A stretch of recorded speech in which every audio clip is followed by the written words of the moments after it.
Tout le monde a 24 heures, mais tout le monde ne les vit pas avec sagesse. Toi, moi, les personnes les plus prospères de la Terre. Nous nous réveillons tous avec la même quantité de temps chaque jour. Pourtant, certains s'élèvent vers la grandeur, pendant que d'autres restent bloqués dans la médiocrité. La question est, pourquoi? Si Dieu t'a donné 24 heures aujourd'hui, combien en as-tu investi et combien en as-tu gaspillé? Parce que nous le réalisions ou non, le temps, c'est la vie. Chaque tic-tac de l'horloge n'est pas seulement une seconde qui passe, c'est un morceau de ta destinée qui est dépensé. Laisse-moi te rappeler ceci. Même Jésus, le Fils de Dieu, n'a eu que 33 ans sur cette terre. Mais en ces 33 ans, il a accompli toute sa mission. Réfléchis à cela. Il n'a pas vécu longtemps, selon les standards humains, mais il a vécu pleinement. Pendant seulement 3 ans et demi, il a exercé son ministère de façon active. Pourtant, l'impact de ces 3 années façonne encore le monde entier aujourd'hui. Cela signifie que le problème n'est pas la quantité de temps que tu as, mais ce que tu fais du temps qui t'est donné. Jésus gérait son temps avec une telle intention que chaque moment comptait. Il savait quand enseigner, quand se reposer, quand prier et quand passer à autre chose. Il n'était jamais pressé, mais il n'était jamais oisif. Et c'est la première vérité que je veux que tu retiennes ce soir. Maîtriser ton temps, c'est maîtriser ta vie. La Bible dit dans Éphésiens 5:16, « Faites donc bien attention à la façon dont vous vous conduisez. Ne vivez pas comme des insensés, mais comme des sages. Rachetez le temps, car les jours sont mauvais. » Paul ne parle pas seulement d'organisation ou de productivité. Il nous enseigne un principe spirituel. Les sages vivaient intentionnellement. Ils comprennent que le temps n'est pas fait pour être gaspillé, mais pour être investi. Chaque moment que tu vis sans but est un moment volé à ton potentiel. Chaque distraction tolérée, c'est une destinée retardée. Tu ne perds pas du temps parce que l'horloge s'arrête. Tu perds du temps parce que tu cesses d'avancer vers ton but. Laisse-moi te dire quelque chose de puissant. Dieu ne te donnera jamais plus de temps parce qu'il t'en a déjà donné assez. La vraie question est, que feras-tu de ce qui est entre tes mains? Quand Dieu a créé l'univers, il a tout placé dans un ordre précis, le jour et la nuit, les saisons et les années, pour nous enseigner la structure, le rythme et le but. Il est en train de dire, je t'ai donné 24 heures, non pas pour survivre, mais pour gérer. Et la vérité, c'est que la manière dont tu gères ta journée détermine la façon dont ton futur va se déplier. Certains prient pour le succès mais gaspillent leur matinée à faire défiler des distractions. D'autres prient pour des opportunités mais ne sont pas capables de rester constants, ne serait-ce qu'une semaine. La différence entre la médiocrité et la maîtrise, ce n'est pas le talent, c'est la gestion du temps, parce que ton futur est caché dans ta routine quotidienne. Alors ce soir, je veux que tu regardes tes 24 heures comme un don divin, un trésor donné par Dieu pour être multiplié. Tu ne fais pas que traverser le temps, tu es appelé à le gouverner. Tu es un intendant de la ressource la plus précieuse sur Terre. Et lorsque tu apprends à gouverner ton temps, tu commences à gouverner ta vie, tes résultats et ta destinée. Maintenant, explorons ce qui sépare les personnes ordinaires de celles qui maîtrisent leurs 24 heures comme des génies. Chaque personne sur cette planète se réveille avec les mêmes 24 heures. Le milliardaire dans son manoir, l'étudiante dans sa chambre universitaire, la mère qui élève ses enfants, l'homme qui lutte pour recommencer sa vie. Chacun de nous reçoit exactement la même quantité de temps chaque jour. Le temps est la seule ressource que Dieu a donnée de manière égale à toute l'humanité. Il n'a pas donné à l'un 25 heures et à l'autre 15. Il n'en a pas favorisé un avec plus de jours dans la semaine ou plus de minutes dans l'heure. Le temps est le don le plus démocratique du ciel. Et pourtant, n'est-il pas frappant qu'avec les mêmes 24 heures, certains s'élèvent vers la grandeur, tandis que d'autres restent bloqués au même endroit année après année? Tu vois, le problème n'est pas la quantité de temps que nous avons, c'est la valeur que nous lui attribuons. Parce que la façon dont tu valorises le temps révèle la façon dont tu valorises la vie. Le temps, c'est la vie mesurée en mouvement. Chaque fois que tu gaspilles une heure, tu ne gaspilles pas seulement un chiffre. Tu gaspilles une partie de toi-même. C'est pour cela que Moïse a prié dans le psaume 90 à Dieu 12. « Enseigne-nous à bien compter nos jours, afin que nous appliquions notre cœur à la sagesse. » Il n'a pas dit « apprends-nous à compter nos jours. Il a dit, apprends-nous à les compter, à les numéroter. Numéroter quelque chose, c'est lui assigner une signification et un but. C'est regarder chaque jour comme sacré, comme divin, comme une occasion de te rapprocher de la raison pour laquelle Dieu t'a placé sur cette terre. Maintenant, réfléchis à ceci. Deux personnes peuvent vivre les mêmes 24 heures de façon totalement différente. L'une se réveille avec un but, commence la journée dans la prière, planifie sa journée, apprend quelque chose de nouveau, travaille sur sa vision.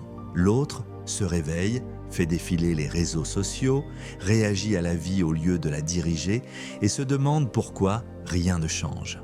Les mêmes heures, mais des résultats différents. La différence, ce n'est pas la chance, c'est le choix. Les personnes qui réussissent ne sont pas plus chanceuses. Elles sont simplement plus intentionnelles quant à la manière dont elles investissent leur temps. Laisse-moi te donner une vérité simple. Le temps est la monnaie de la destinée. Tu la dépenses chaque jour. Et une fois dépensée, tu ne peux ni la rembourser, ni la recycler, ni la remplacer. C'est pourquoi gaspiller le temps est l'une des habitudes les plus dangereuses sur Terre. Parce que tu ne sauras peut-être jamais quelles opportunités ont été perdues dans les minutes que tu as traitées avec légèreté. Certaines personnes pensent que le succès dépend des relations, de l'argent ou du talent. Mais non, il dépend de la gestion. La façon dont tu gères ton temps détermine ce que Dieu peut te confier. Si tu n'arrives pas à gérer une heure avec sagesse, pourquoi le ciel te donnerait-il plus de responsabilités? De plus, le temps est un test. Dieu observe comment nous gérons nos heures avant de nous confier des saisons plus grandes. Si tu mal utilises tes matinées, tu mal géreras tes miracles. Si tu négliges les petites tâches aujourd'hui, tu seras mal préparé pour les grandes opportunités de demain. La vérité, c'est que la destinée n'apparaît pas du jour au lendemain. Elle se déploie au travers d'une discipline quotidienne. La différence entre le potentiel et l'accomplissement réside dans la manière dont tu traites tes 24 heures. Et voici quelque chose de puissant. Le temps est aussi un miroir de tes priorités. Si tu veux savoir ce qui compte vraiment pour toi, regarde simplement où va ton temps. Certaines personnes disent « Dieu est premier dans ma vie ». Mais si tu regardes leur emploi du temps, il n'est même pas deuxième. Le temps expose la vérité.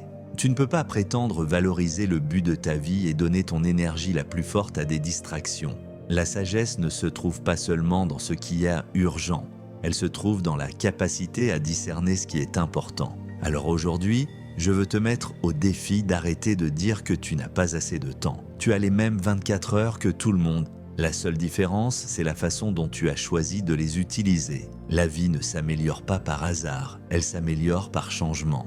Quand tu commences à traiter le temps comme un investissement divin au lieu de quelque chose à tuer, ta vie commence à se multiplier en sens et en résultats. Fais donc de ceci ta prière. Seigneur, apprends-moi à bien compter mes jours afin que j'applique mon cœur à la sagesse. Demande à Dieu de te donner la conscience nécessaire pour voir chaque moment comme un don et la discipline pour l'utiliser pour ce qui compte vraiment. Parce qu'une fois que tu commences à honorer le temps, tu commences à honorer le but qui est derrière.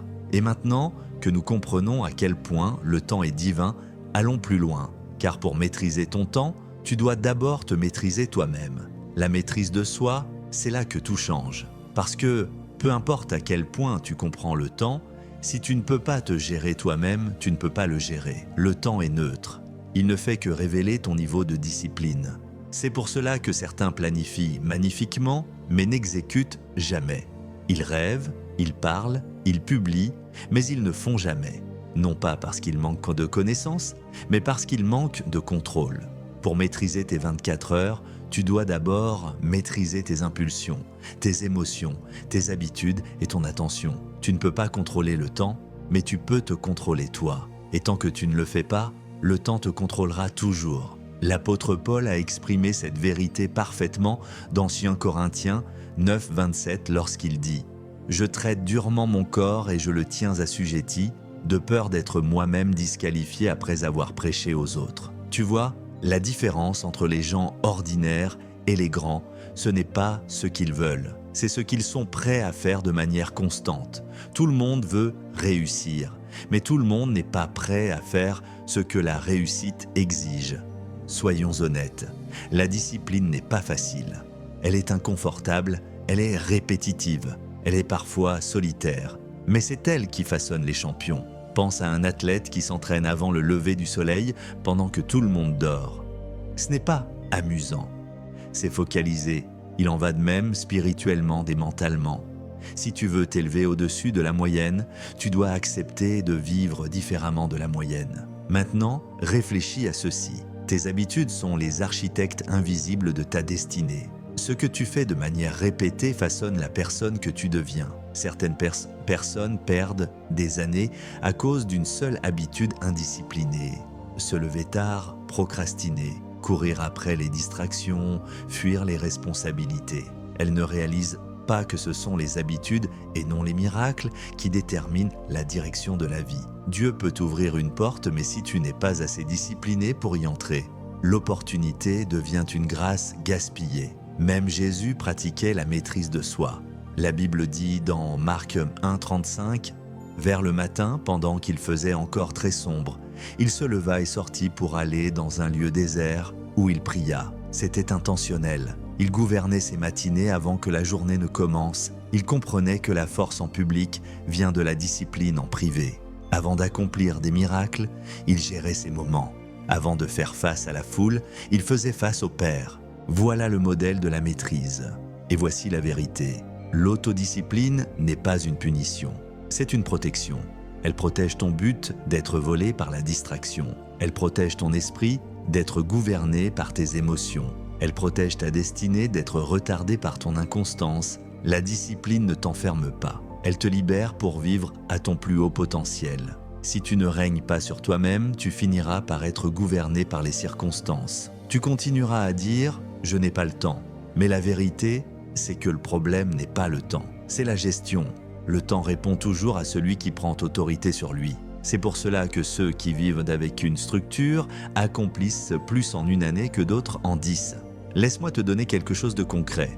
Avant de commencer chaque journée, décide qui sera aux commandes. Ton but ou tes sentiments? Ton but dit « je vais prier, je vais travailler, je vais étudier, je vais rester constant ». Tes sentiments disent « je suis fatigué, je le ferai plus tard, je ne me sens pas inspiré ». Chaque fois que tu obéis à tes sentiments plutôt qu'à ton focus, tu abandonnes le contrôle de ton temps. Mais chaque fois que tu obéis au but plutôt qu'à l'émotion, tu deviens plus fort intérieurement. Tu ne peux pas maîtriser le temps avec un esprit paresseux. Tu ne peux pas maîtriser le temps avec un cœur dispersé. Tu ne peux pas maîtriser le temps sans maîtrise de toi. Le Saint-Esprit produit la discipline comme un fruit, pas comme un don. Cela signifie que tu ne la reçois pas, tu la développes. Alors, à partir d'aujourd'hui, mets-toi au défi. Réveille-toi avec intention. Mets en place des routines qui s'alignent avec ta vision. Élimine ce qui draine ton attention, parce que ta destinée mérite une structure. Tu ne peux pas construire la grandeur sur le chaos.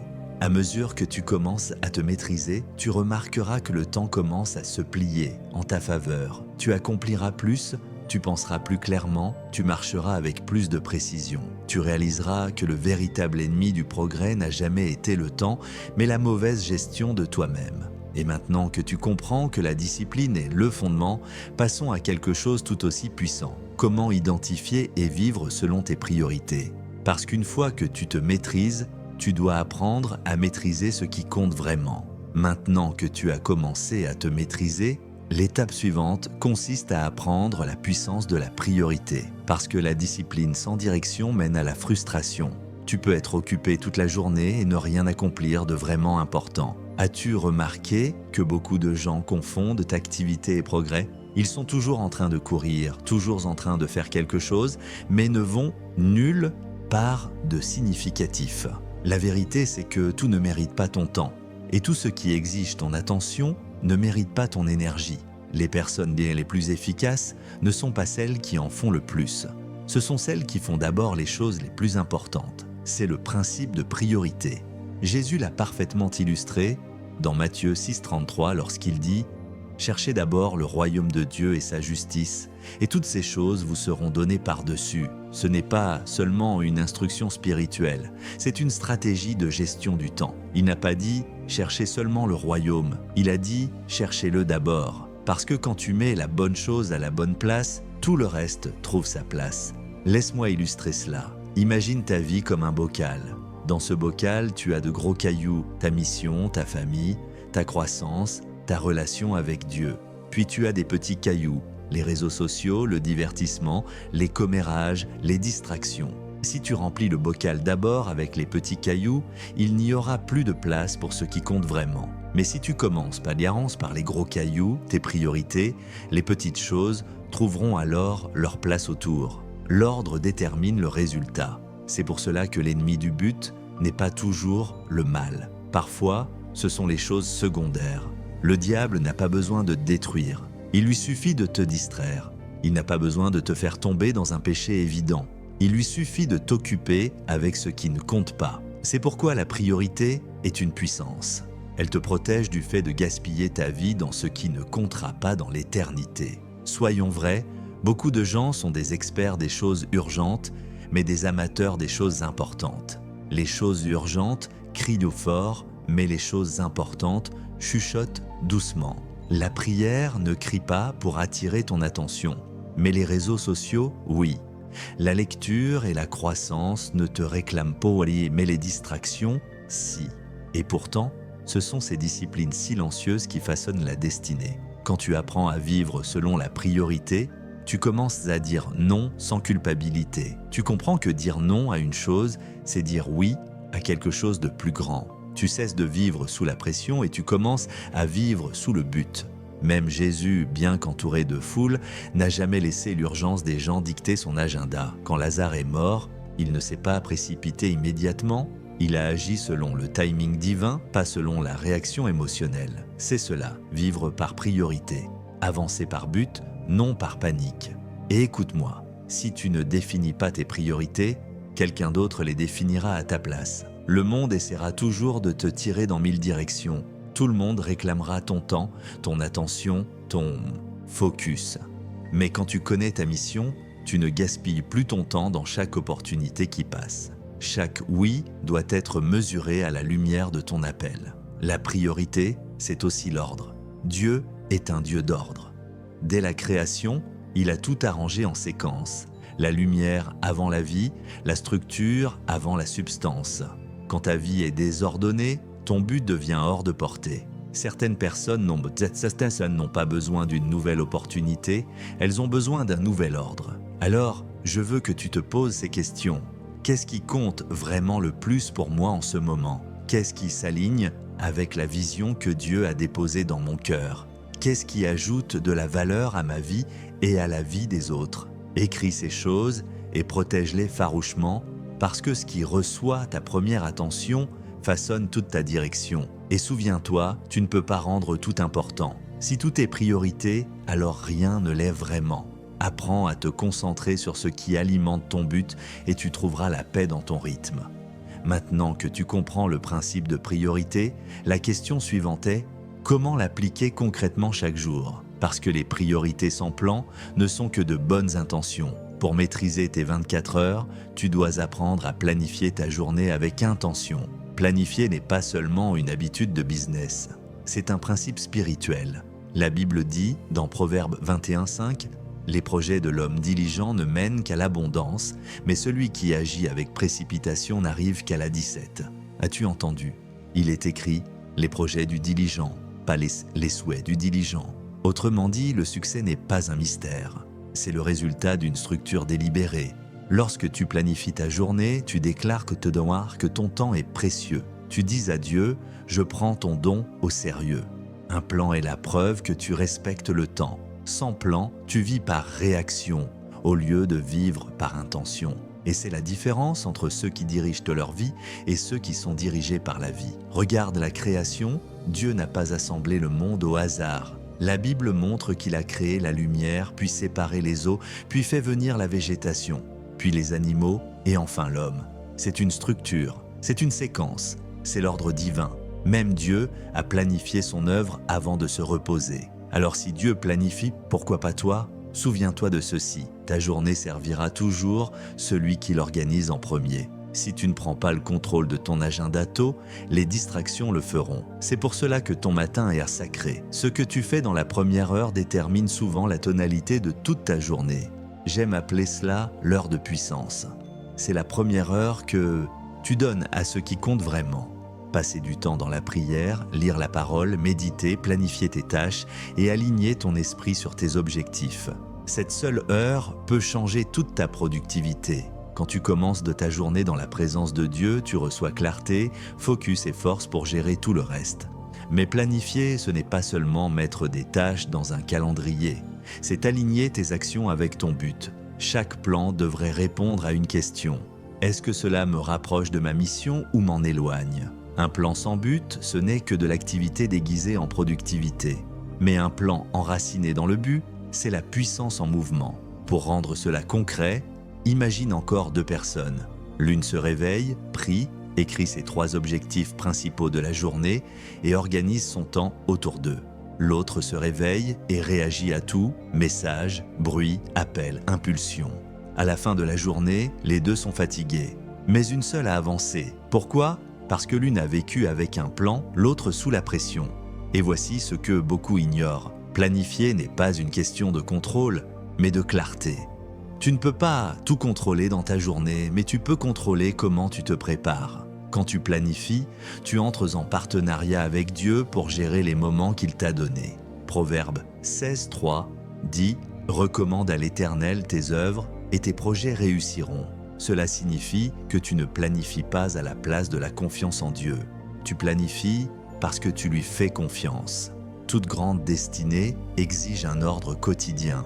Tu ne peux pas prier pour une nouvelle saison tout en gaspillant celle que tu vis. Dieu élève les planificateurs, pas les procrastinateurs. Souviens-toi de Noé. Avant que la pluie ne vienne, Dieu lui a donné des instructions exactes, des mesures, un timing, des détails. Noé n'a pas seulement cru, il a construit, il a suivi un plan divin. La foi est puissante, mais sans structure, elle reste du potentiel. Alors fais de ceci ton nouvel état d'esprit. Chaque matin est une chance de dessiner ta destinée. N'entre plus dans ta journée à la légère, entre-y consciemment, écris les choses, donne des limites de temps, protège ton attention et priorise ce qui nourrit ton appel. Et avant de terminer chaque journée, révise-la. Demande-toi, qu'ai-je accompli? Que puis-je améliorer? Que ferai-je différemment demain? La réflexion transforme l'expérience en sagesse. Une vie non examinée devient un cycle de répétition. Car quand tu ne planifies pas ton temps, tu planifies sans le vouloir de le gaspiller. Maintenant, même avec un plan solide, tu vas affronter un ennemi majeur, les distractions. Et c'est ce que nous allons confronter maintenant. Comment reconnaître, résister et surmonter tout ce qui combat constamment ton focus. Même avec le meilleur plan, il y a une bataille que tu mèneras chaque jour, la bataille contre la distraction. Parce que la vérité, c'est que le plus grand voleur de destinée n'est pas l'échec, c'est la distraction. Tu peux te relever d'une erreur, mais tu ne peux pas récupérer le temps gaspillé à poursuivre ce qui ne comptait pas. Nous vivons dans une génération où la distraction est devenue la norme. Tout le monde fait défiler, change, réagit, se compare, consomme. Mais très peu créent, construisent ou deviennent. Et le danger est subtil parce que la distraction ne ressemble pas toujours à quelque chose de mauvais. Parfois, elle ressemble au divertissement, à des conversations sans fin ou à une activité qui semble productive mais qui ne mène nulle part. Laisse-moi te dire quelque chose de puissant. Le diable n'a pas besoin de te détruire. Il lui suffit de te distraire. S'il peut voler ton attention, il peut retarder ta destinée. C'est exactement ce qui se passe dans Néhémie 6:3. Quand Néhémie reconstruisait la muraille de Jérusalem, ses ennemis envoyaient sans cesse des messages pour le tirer loin du travail. Mais Néhémie répondit « Je fais un grand ouvrage et je ne puis descendre ». Ce verset est un véritable cours magistral sur le focus. Néhémie avait compris quelque chose que beaucoup ne saisiront jamais. Tu n'as pas à répondre à tout ce qui t'appelle. Certaines invitations sont des distractions déguisées. Certains combats y sont des pièges, pas des missions. Tu dois apprendre à rester sur ton mur et à finir ce que Dieu t'a donné à bâtir. Tu vois, les distractions ne sont pas seulement externes, elles sont aussi internes. Tes pensées peuvent te distraire plus que les gens. L'inquiétude, la comparaison, la peur de rater quelque chose, ce sont des tueurs silencieux de focus. C'est pour cela que tu dois entraîner ton esprit comme un athlète entraîne son corps. C'est toi qui décides ce qui mérite ton attention. Laisse-moi te peindre une scène réelle. Deux personnes peuvent être assises dans la même pièce pendant 1 heure. L'une lit, grandit, investit dans son esprit. L'autre fait défiler sans fin, passant d'une vidéo à une autre. Même lieu, même temps, mais l'une construit son futur, l'autre l'enterre. Chaque distraction est une décision. Chaque moment que tu donnes sans but, c'est une portion de ton potentiel qui se perd. Voici la vérité. Le focus est une forme de foi. Quand tu te concentres sur ce que Dieu t'a assigné à faire, tu es en train de dire « Seigneur, je crois que ce que tu m'as donné est suffisant ». Tu refuses de laisser le bruit du monde étouffer la voix de ton but. Mais comment vaincre la distraction concrètement? Premièrement, tu dois garder ton environnement. Certains environnements nourrissent le focus, d'autres le drainent. Si tu veux grandir, cesse de t'entourer de personnes qui célèbrent le confort au lieu d'appeler la grandeur en toi. Parfois, la discipline demande de la distance. Deuxièmement, apprends à gérer ton énergie, pas seulement ton temps. La gestion du temps sans la gestion de l'énergie conduit à l'épuisement. Connais les moments où tu es le plus alerte, où tu réfléchis le mieux, où ton esprit est le plus réceptif. Et protège ces moments. Ne donne pas tes heures de pointe à ton téléphone et tes heures restantes à ta vision. Troisièmement, le silence est ton arme secrète. Les grands penseurs, leaders et innovateurs comprennent la puissance de la solitude. Quand tu fais taire le bruit, tu peux enfin entendre la direction divine. Même Jésus pratiquait la solitude. Il se retirait souvent dans des lieux déserts pour prier. Pourquoi? Parce que la clarté naît dans les lieux calmes. Si tu veux t'élever au-dessus de la distraction, tu dois protéger ton focus comme un trésor. Dis-toi ceci, je fais un grand ouvrage et je ne descendrai pas. Chaque fois que quelque chose tente de te tirer loin, la négativité, les commérages, la peur, le doute, rappelle-toi que ta destinée est trop précieuse pour être gaspillée. Parce que la distraction ne se manifeste pas toujours comme un désastre, elle apparaît comme un simple retard. Et le retard, accumulé dans le temps, tue la destinée. Alors, à partir d'aujourd'hui, garde ton attention avec zèle. Protège ton regard intérieur. Refuse de dépenser ton énergie dans ce qui ne multiplie pas ton but. Parce que lorsque tu maîtrises le focus, tu commences à multiplier ton temps. Et maintenant que nous avons affronté la distraction, il est temps de monter à un niveau encore plus élevé. Comment investir ton temps pour grandir et pas seulement le dépenser? Car le but n'est pas seulement de gérer le temps, c'est de le multiplier par la sagesse et le but. La question maintenant est la suivante. Que fais-tu du temps qu'il te reste? Parce que le temps n'est pas seulement quelque chose que l'on gère, c'est quelque chose que l'on investit. Tu vois, lorsque tu dépenses ton temps, il est perdu pour toujours. Mais lorsque tu investis ton temps, il se multiplie. Il produit des résultats, de la sagesse et un impact qui dépasse le moment présent. Vois les choses ainsi. Les personnes les plus prospères ne sont pas celles qui travaillent le plus longtemps. Ce sont celles qui utilisent chaque heure avec intention. Le temps, tout comme l'argent, peut soit se déprécier, soit prendre de la valeur selon l'endroit où tu le places. Si tu l'investis dans la croissance, l'apprentissage, la prière, la planification et le but, il se multiplie. Mais si tu le gaspilles dans les distractions, la paresse ou un confort sans sens, il s'évapore. La Bible nous donne une stratégie divine dans Proverbe 6:8 lorsqu'elle dit « Va vers la fourmi, paresseux, considère ses voies et deviens sage. Elle n'a ni chef, ni inspecteur, ni maître, elle prépare en été sa nourriture, elle amasse pendant la moisson de quoi manger. » Cela signifie que les personnes sages n'attendent pas l'opportunité, elles s'y préparent. Elles investissent leur temps avant que la saison change. La fourmi n'a personne pour la motiver. Elle n'a pas besoin de supervision, de délai, ni d'applaudissements. Pourtant, elle utilise chaque moment avec vision. C'est ce qui sépare les rêveurs des faiseurs. Le rêveur parle de ce qu'il veut devenir. Le faiseur investit silencieusement son temps pour le devenir. Si tu veux maîtriser tes 24 heures comme un génie, commence par faire un audit de ton temps. Où va-t-il ? Parce que ce qui consomme ton temps contrôle ta destinée. Regarde ta routine quotidienne. Reflète-t-elle l'endroit où tu dis vouloir aller? Tu ne peux pas prier pour la grandeur et vivre dans la procrastination. Dieu bénit l'ordre, pas le chaos. Laisse-moi te donner une vérité simple. La croissance est intentionnelle, pas accidentelle. Personne ne tombe dans la grandeur par hasard. Tu dois planifier ton développement comme un agriculteur planifie sa récolte. Mets de côté du temps chaque jour pour apprendre quelque chose de nouveau, affûter ton esprit, renouveler ton âme. 1 heure par jour investie dans ta croissance personnelle, c'est 365 heures de transformation sur une année. Imagine ce qui se passe si tu remplaces une seule heure de défilement sur ton téléphone par 1 heure de lecture ou de réflexion. C'est la différence entre la stagnation et l'évolution. Et souviens-toi, toutes les 2 bonnes choses ne sont pas forcément des choses de Dieu. Sois sage quant à ce dans quoi tu investis ton temps. Même trop d'activités et biens peuvent drainer ta productivité divine si elles ne sont pas alignées avec ton but. Voici maintenant le secret: Dieu ne multiplie jamais ce que tu gaspilles. Il multiplie ce que tu gères. C'est pourquoi dans Luc 16:10, Jésus dit « Celui qui est fidèle dans les moindres choses l'est aussi dans les grandes ». Autrement dit, si tu es fidèle avec de petits moments, Dieu peut te confier de plus grandes opportunités. Ta promotion future est cachée dans la discipline d'aujourd'hui. Alors, je veux te défier maintenant, traite chaque heure comme une semence. Demande-toi, si je plante cette heure dans mon but, quelle récolte produira-t-elle? Parce que tes habitudes sont le plan de ta destinée. N'attends pas la motivation pour utiliser ton temps avec sagesse. La discipline doit prendre le relais lorsque les émotions disparaissent.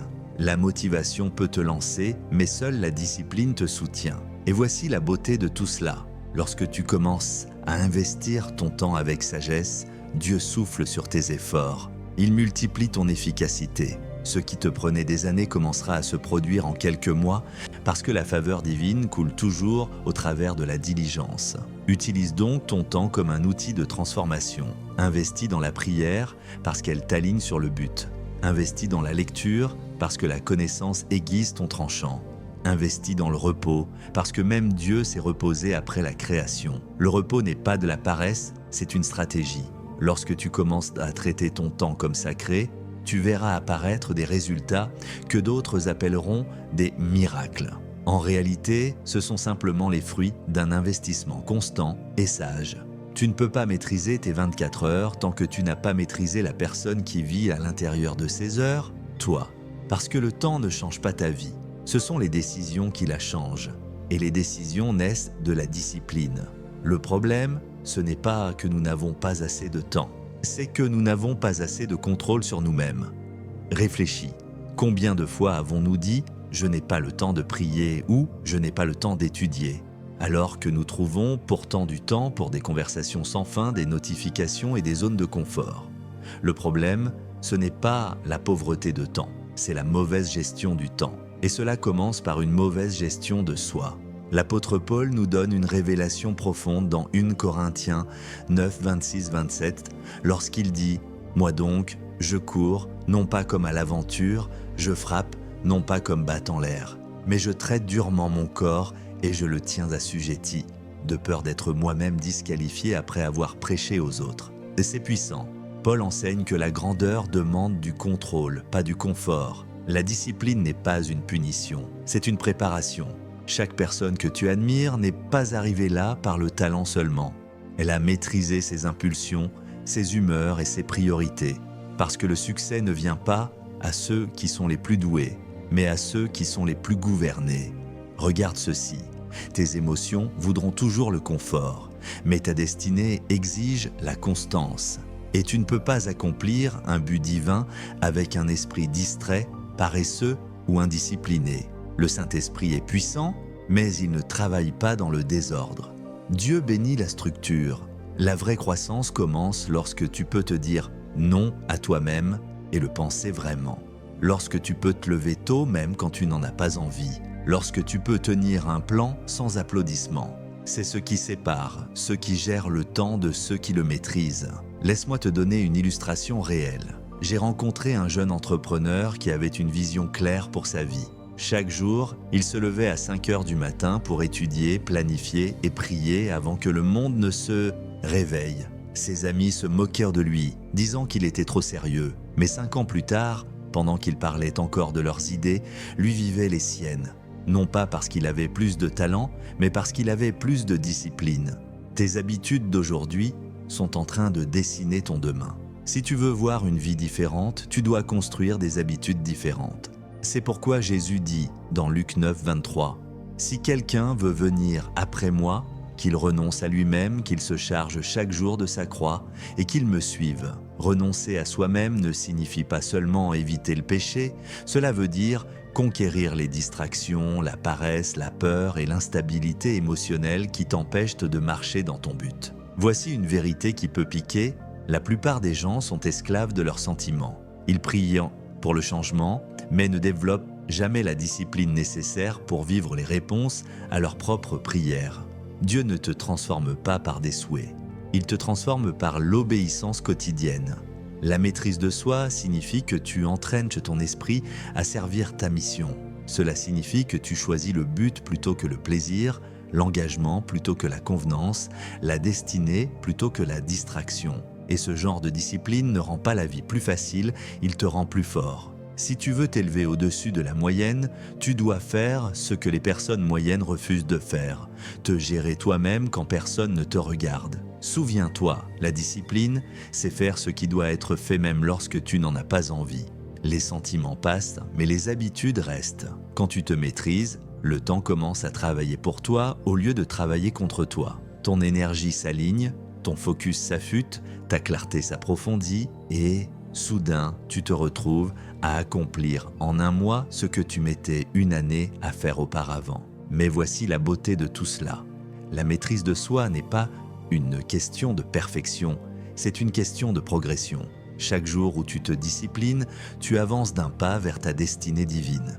Et cela nous conduit à l'étape suivante de ce voyage. Comment planifier et prioriser ta vie selon ton but afin que chaque jour devienne un chef-d'œuvre et non un chaos. L'une des plus grandes révélations que j'ai jamais reçues est celle-ci. Tu ne dérives pas vers ta destinée, tu la conçois. Personne ne devient grand par accident. Chaque jour, soit tu planifies ton temps, soit ton temps te planifie. Le but donne la direction, mais la planification donne la structure. Sans structure, le but s'effondre sous la pression. Plus loin encore, Dieu, le créateur de l'univers, a travaillé selon un plan divin. Dans Genèse chapitre 1, la Bible dit « Au commencement, Dieu créa les cieux et la terre ». Mais remarque quelque chose d'extraordinaire, Dieu n'a pas tout créé d'un coup. Il a créé en séquence, étape par étape, jour après jour, d'abord la lumière, puis le ciel, puis la terre, puis les créatures vivantes, puis l'homme, c'est l'ordre divin. Si le Tout-Puissant lui-même a travaillé avec structure et séquence, à combien plus forte raison devrions-nous le faire ? Tu vois, l'ordre est l'atmosphère où le but prospère. Une vie désorganisée sabote toujours le potentiel divin. C'est pourquoi 1 Corinthiens 14:40 dit que tout se fasse avec bienséance et avec ordre. Dieu ne bénit pas la confusion, il bénit la clarté. Voici ce que beaucoup manquent. Tu peux être occupé et ne pas être productif. L'occupation, c'est de l'activité sans direction. La productivité, c'est de l'activité avec un but. Certaines personnes remplissent leurs agendas, mais vident leur mission. Elles ont du mouvement, mais pas de progrès. C'est pourquoi tu dois apprendre à planifier tes priorités, pas seulement ton emploi du temps. Demande-toi chaque jour, qu'est-ce qui compte vraiment aujourd'hui ? Quelle tâche m'emmène plus près du but de Dieu pour ma vie ? Si cela ne s'aligne pas avec ton appel, c'est une distraction, pas un devoir. Laisse-moi te partager quelque chose de pratique. Chaque soir, avant de dormir, prends 15 minutes pour revoir ta journée du lendemain. Écris les 3 priorités principales qui s'alignent avec ta vision. Quand tu te réveilles, commence ta journée par la prière, demandant à Dieu la sagesse pour bien gérer ton temps. Puis attaque la priorité la plus importante en premier. Parce que l'ennemi de l'excellence, c'est le report. Même Jésus a fonctionné par priorité divine. Dans Marc 35 et 38, la Bible dit « Vers le matin, pendant qu'il faisait encore très sombre, il se leva et sortit pour aller dans un lieu désert, où il pria. Simon et ceux qui étaient avec lui se mirent à sa recherche. Et quand ils l'eurent trouvé, ils lui dirent « Tous te cherchent ». Il leur répondit « Allons ailleurs dans les bourgades voisines, afin que j'y prêche aussi, car c'est pour cela que je suis sorti. » As-tu remarqué ? Jésus n'a pas laissé les demandes des gens le détourner de la direction divine. Il connaissait son pourquoi et cette clarté guidait son quoi. Le but simplifie ta vie. Quand tu sais à quoi tu es appelé, tu cesses de gaspiller ton temps dans ce qui ne compte pas. Tu cesses de poursuivre les applaudissements et tu commences à poursuivre l'assignation. Planifier n'est pas non spirituel, c'est une forme d'adoration. Cela montre à Dieu que tu valorises ce qu'il t'a donné. Laisse-moi te donner un test de réalité. Le temps révélera toujours si tes priorités sont réelles ou juste des paroles. Tu ne peux pas dire que Dieu est premier dans ta vie et lui donner ta dernière heure, ta dernière pensée, ton reste d'énergie. Ton emploi du temps est le miroir de tes valeurs. À partir d'aujourd'hui, refuse de vivre de manière réactive.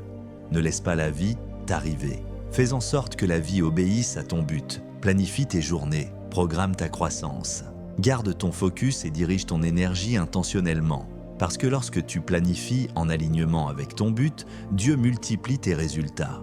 Tu commenceras à remarquer que les opportunités s'ouvrent plus vite, que la créativité coule plus facilement et que la paix devient ta compagne. Pourquoi ? Parce que l'ordre attire la faveur divine. Alors, laisse-moi te laisser avec cette vérité. Dieu t'a donné 24 heures chaque jour. Pas plus, pas moins. Ce que tu en fais détermine l'histoire de ta vie. Maîtrise-toi, garde ton focus, investis ton temps avec sagesse, planifie avec un but et vis selon des priorités. Souviens-toi, la grandeur ne vient pas de plus d'heures, mais du fait de rendre chaque heure comptable. Éphésiens 5,16 nous rappelle « Rachetez le temps car les jours sont mauvais. N'attends pas demain pour devenir la personne que tu es appelé à être aujourd'hui. Ton temps, c'est ta vie, et ta vie est ton don. Protège-la, gère-la, utilise-la avec intention. Commence maintenant. Aligne tes actions sur ton but. Investis chaque moment avec sagesse et regarde Dieu multiplier tes 24 heures en une vie d'impact extraordinaire. Parce que lorsque tu maîtrises tes 24 heures, tu ne fais pas que vivre. Tu prospères dans chaque domaine de ta destinée.